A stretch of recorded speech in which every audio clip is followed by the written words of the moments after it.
ایک سوال یہ کیا جا رہا ہے کہ بینک میں جو انٹرسٹ ہے وہ انٹرسٹ بینک میں چھوڑنا جائز ہے یا نکالنا درست ہے؟ اگر نکالا جائے تو کس جگہ وہ پیسہ خرچ کیا جائے؟ تو جواب اس کا یہ ہے کہ آپ نے بینک میں جو اکاؤنٹ کھولا ہے، آپ کے اکاؤنٹ میں جو انٹرسٹ کا پیسہ آیا ہے وہ انٹرسٹ کا پیسہ بینک میں چھوڑنا جائز نہیں ہے، وہ نکالنا ضروری ہے۔ اس کے بعد پھر آپ کے سامنے چند آپشن ہیں۔ نمبر 1، اگر آپ کے ذمے بینک کا لون قرضہ ہو اور آپ کو یہاں سے انٹرسٹ دینا پڑ رہا ہے تو وہ وہاں سے جو سود لیا گیا وہ سود اس سود کی جگہ پر آپ دے سکتے ہیں۔ دوسرا آپشن، اگر کسی انسان کو انکم ٹیکس دینا پڑ رہا ہو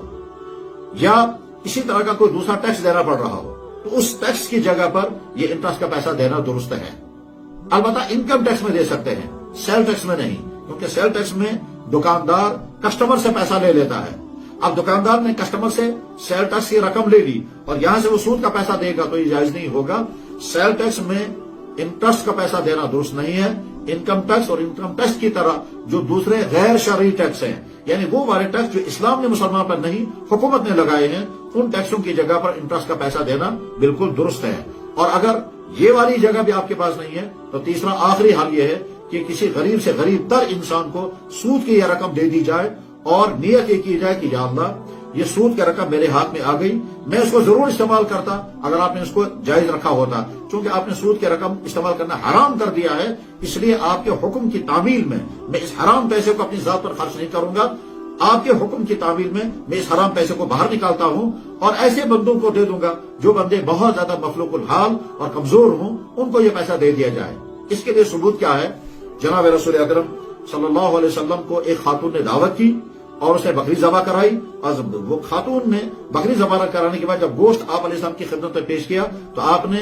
یا تو بطور معجزہ کیا اور یا پھر فراست نبوی سے اور یا پھر حضرت جبریل علیہ السلام نے بذریعہ وحی آپ کو بتایا کہ یہ بکری مالک کی اجازت کے بغیر ذبح کی گئی ہے۔ اس کے معنی ہے کہ وہ بکری کا گوشت کھانا حرام تھا، جائز نہیں تھا۔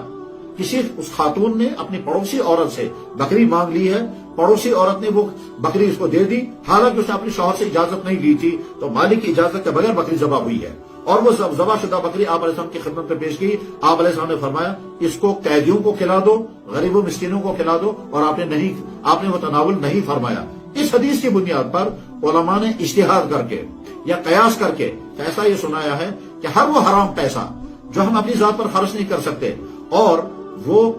یہ حرام پیسہ ضائع بھی نہیں کر سکتے ہیں تو یہ حرام پیسہ غریبوں میں دے دیا جائے، یہ نیت کر کے کہ ہم اپنے آپ کو حرام سے بچا رہے ہیں۔ اس طرح سے گویا سود کا پیسہ ایک ایسی جگہ پر خرچ ہو جائے گا کہ آپ کو گناہ نہیں ہوگا اور جس آدمی پر یہ سود کا پیسہ خرچ ہو گیا اس کی ضرورت پوری ہو جائے گی۔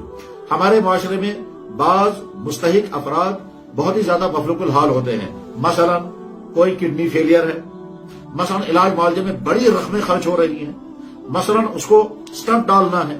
مثلا ہارٹ پیشنٹ ہے، مثلا بہت مہنگی قسم کی سرجریاں ہونی ہیں اور اتنی رقمیں نہیں ہیں، تو ایسی جگہوں پر انٹرسٹ کا پیسہ دینا درست ہے۔ یا اسی طرح سے مثلا کوئی بیوہ عورت ہے جس کو کھانے پینے کا انتظام نہیں ہے، کوئی یتیم بچہ ہے، اس طرح کے لوگوں کو یہ انٹرسٹ کا پیسہ دیا جانا چاہیے اور اس طرح سے انٹرسٹ سود کا پیسہ بینک میں چھوڑنے کے گناہ سے بھی ہم بچ گئے، اپنی ذات پر سود کا پیسہ خرچ کرنے کے گناہ سے بھی بچ گئے اور مستحق اور اس جگہ پر یہ پیسہ پہنچ گیا جہاں اسلام نے ہم کو اجازت دی ہے۔ البتہ اس میں ایک شرط یہ ہے، یہ انٹرسٹ کا پیسہ جب آپ کسی کو دیں گے تو صدقے کی نیت نہیں کریں گے، کیونکہ جناب رسول اکرم صلی اللہ علیہ وسلم نے ارشاد فرمایا کہ لا صدقۃ من غلول، غلول کی رقم سے صدقہ کرنا درست نہیں ہے۔ غلول کہتے ہیں ناجائز ذریعے سے آنے والا پیسہ۔ غلول کے اصل معنی ہے مال غنیمت میں خیانت کر کے پیسہ اٹھا لیا جائے، اس کو غلول کہتے ہیں۔ تو میں یغلل یأتی بما غل یوم القیامہ، جس نے خیانت کی، مال غنیمت میں چوری کر لی، وہ قیامت کے دن اس حال میں آئے گا کہ وہ مال غنیمت کو چوری کیا ہوا مال بھی لے کر کے آئے گا۔ بعد میں اس لفظ میں توسیع کر کے کہا گیا ہر حرام پیسہ، چاہے وہ رشوت کا پیسہ ہو، چاہے وہ سود کا پیسہ ہو، چاہے وہ چوری کا پیسہ ہو، اگر وہ اصل مالک تک نہیں پہنچایا جا سکتا تو غریبوں میں پیسہ دے دیا جائے اور صدقے کی نیت نہ کی جائے۔